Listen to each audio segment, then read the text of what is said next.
Here we go again. Seeing the subliminal. Part B. Let's get into it. And let's get physical. Let's get physical. Olivia Newton-John, what a song. You know, but not that kind of physical.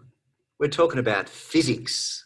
You see, quantum physics says that the physical universe is a field of infinite potentials until there is an observer. And once an observer appears, the field collapses into one of the possibilities. Infinite potentials. It's like static. All the frequencies played at the same time from the radio.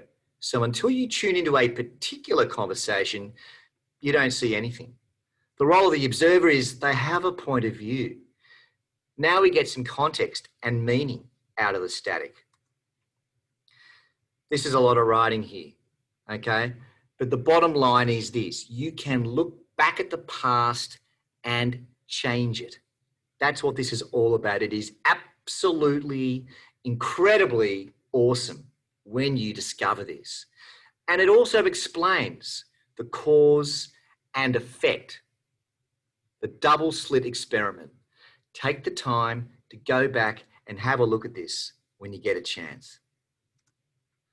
You see, the problem with life is when we try to create what we need, we do run into obstacles.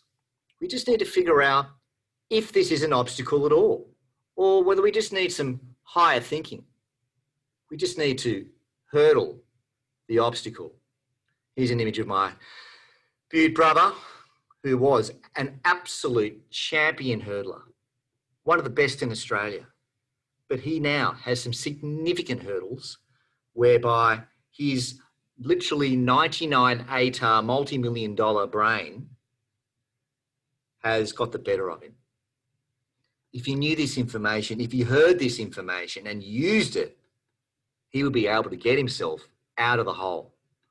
You see, perception, you need, for example, you do need a lot of money to start a business. Is this real or perceived? Take money, repurpose it for something different in your mortgage or with your car payments. Overcome the obstacle.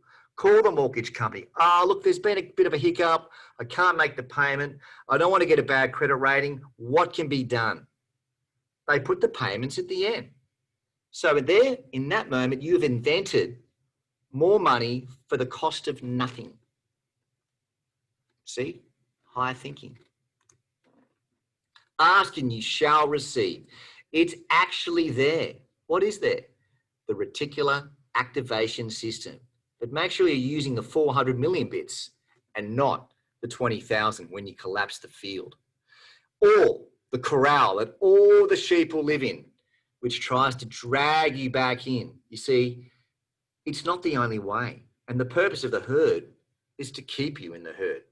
They obey their fears and they want you to obey them too. Take a look at the aeroplane maker, the happy engineers that believe in cause and effect, fill up the tanks and do their checklist on engineering required to get that aeroplane from A to B.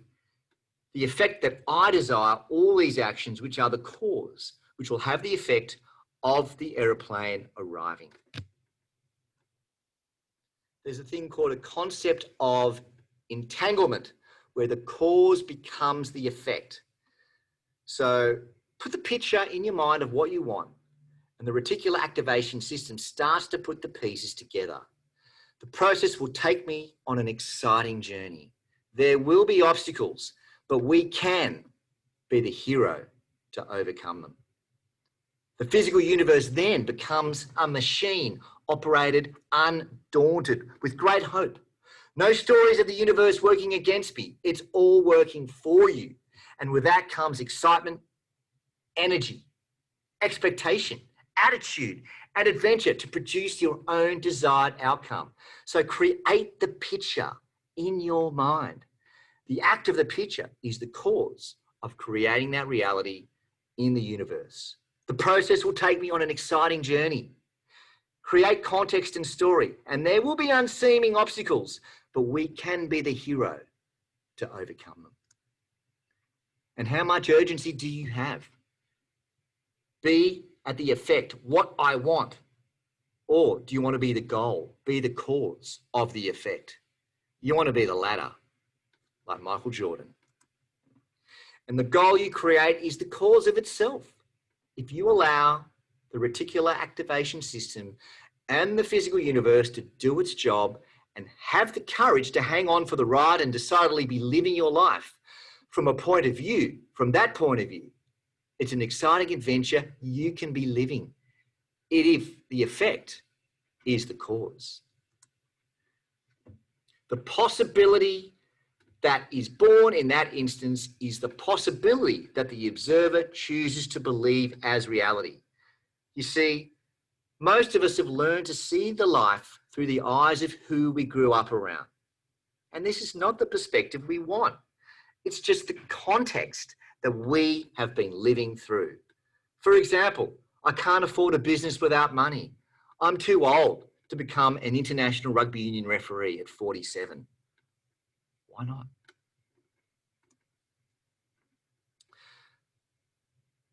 Again, the message is there. You do not want to be seeing the life through the eyes of people that you grew up around. And then there comes this thing called counter-intention. What is counter-intention? Well, you can't watch your mind from the outside whilst you are busy animating it. You see, it's this counter-intention that screws us up. Sometimes we create things for the wrong reasons. Others become retaliatory to others. When someone goes and does the wrong thing by us, all we want to do is get them back. But you can't do that. That means that you are going to bring the bad luck back on you again. You can't watch your mind from the outside while you are busy animating it. You're deceiving your mind. You're animating it.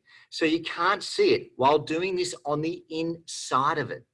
Because if in response to reactions we see is negative and we retaliate, our counter intention comes into play.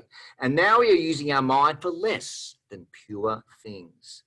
And then counter intention blows us out of the field of total creativity. And all of a sudden, it's not an adventure land anymore. And you don't know what you were doing. And you're certainly not getting a good result. Because counter-intention causes standing waves or an interference pattern of thought. Think about the waves of a noise in a square or rectangular room. Some areas are loud, others are not. Due to the standing waves, they cancel each other out. And imagine persistent thoughts in your mind repeating over and over again. I hate this person. I hate this person. This person has ruined my life, over and over again. These are like standing waves. But the still mind can accurately receive or perceive reality. Still the mind. Have you ever spoken to people stuck in their beliefs, like well-meaning parents and grandparents? What happens is it causes circular thinking and growing frustration. They're stuck. And every time you get past the people around you, they try to reel you back to their reality.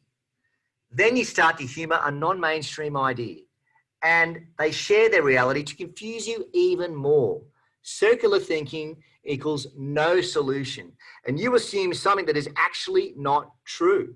That is, problems without solutions.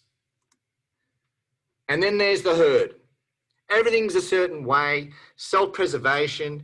People penalise themselves for investing for a business, say, costing 10 grand, but they're okay with a 30K car that will depreciate 15K. That's okay. People even think it's okay without even blinking. Penalty for error is a subjective concept on its own. And if we can see a truer picture, perception of penalty is magnified. So, can you walk on a curb 6 inches wide and high? What if it's 1,000 feet in the air? Is that a different story? Who can do that? I'll tell you who can do that. People who practice. Then you can start living life that way. Like life is your adventure playground, your very own Disneyland. You see, again, everybody wants you to obey their fears because they obey their fears. If you understood just how much creative control over your life you could have, you'd start to take more actions. And then these negative considerations start to evaporate. There are so many examples, okay? Ability to make money, lose weight, live your dream life. I mean, you might as well try. Get busy living, not busy dying. Conceive it, believe it, and achieve it. Just like Andy Dufresne in The Shawshank Redemption. Now, quickly, 8 steps to still the mind. 1, stop playing by the rules. 2, stop identifying with your material mind. My mind is a model of the physical universe. Create a practice of not doing that. Know the difference of what you are looking at. 3, fighting time. Stop it. How long it takes to achieve a goal. Don't care about time. Think about what you do mind. Get busy doing it and enjoy the journey. 4, justifying being right. Most people are caught up on who's right and who's wrong. They're the worst kind of people. There is an ugliness in the right, wrong person. 5, try to get. Don't just trying to get. Just let go and be yourself. Is this what I'm supposed to be doing? Whatever I'm doing is the right thing to be doing. And this is key. Our mental machines are defensive or offensive. They are all poverty conscious. Giving requires a prosperity mindset. And if you are truly in line with the divine, whatever that may be for you, the divine is only about giving. Wondering why? Worrying about things going wrong? There is no why. It happens because it happens. No matter what happens in the moment, it's better than actually being prepared. 6, perceiving enemies.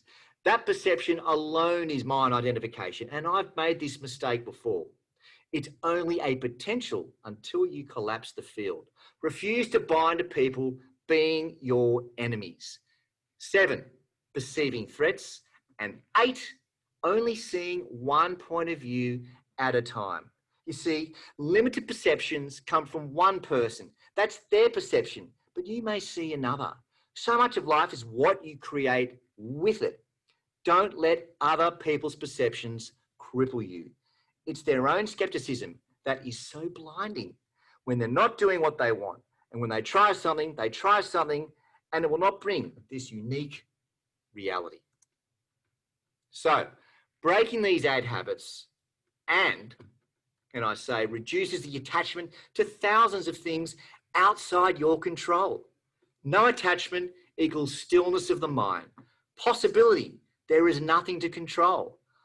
If I believe in the support of the universe, and as the great Chinese philosopher Lao Tzu says, to the mind that is still, the universe surrenders.